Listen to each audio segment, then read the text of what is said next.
pertambangan Indonesia itu punya dua hal yang kontradiktif.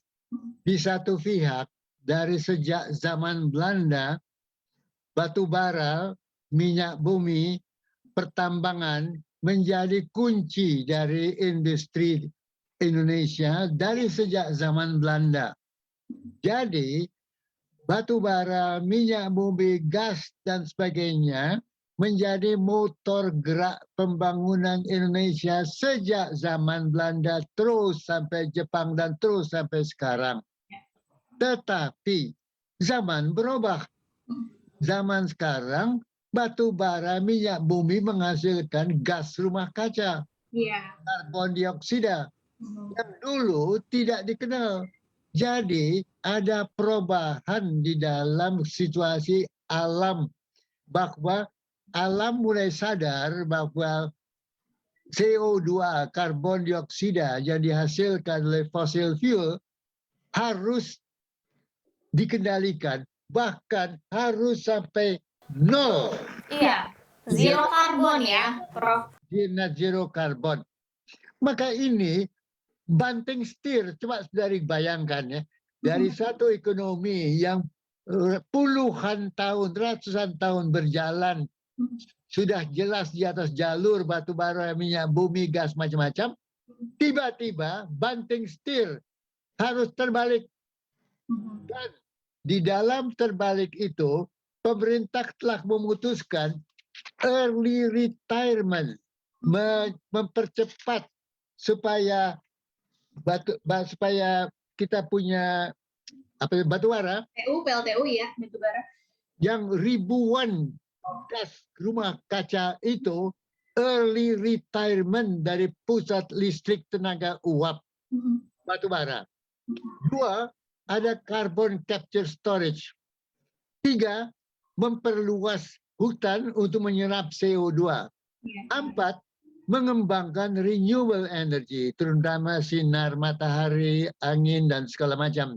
Jadi, langkah-langkah yaitu early retirement, PLTU, ribuan dari watt dari gas rumah kaca itu, beserta penggantinya pengembangan renewable energy, terutama solar, matahari, laut, mikrohidro, dan sebagainya, dan kemudian perluasan dari hutan, daya serap, dan kemudian yang mangrove, yaitu pantai untuk menyerap CO2, semua itu sudah diputuskan untuk menjadi program mengejar net zero sum emission of greenhouse gas.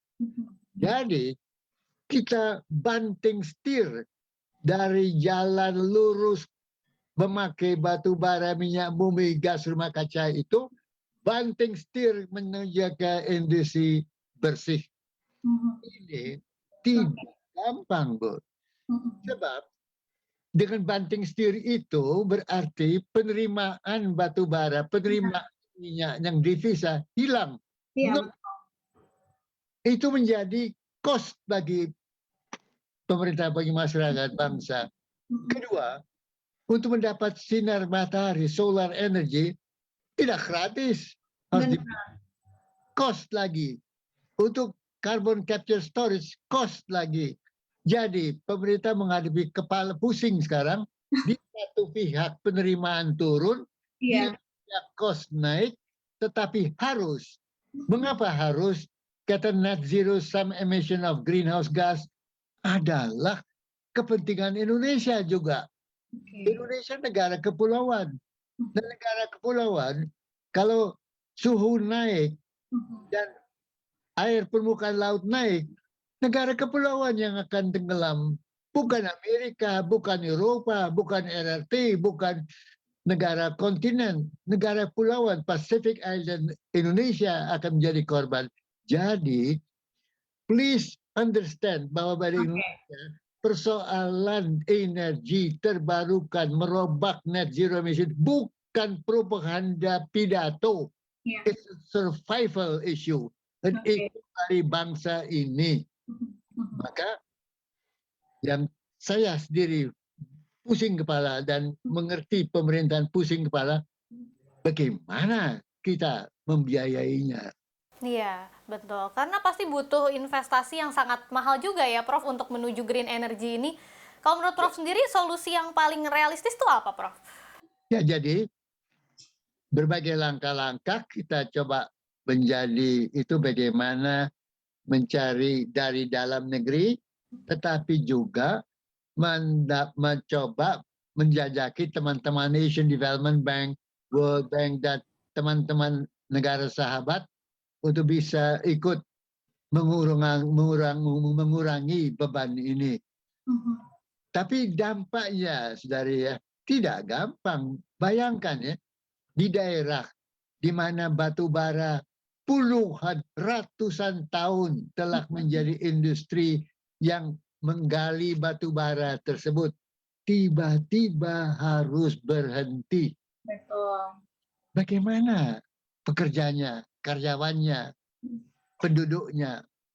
Jadi kita ini enak aja bicara untuk Iya. climate change XYZ, tapi kalau kita duduk ya melakukan hal itu di tanah air, Masya Allah, saya mengerti bahwa ini tidak gampang.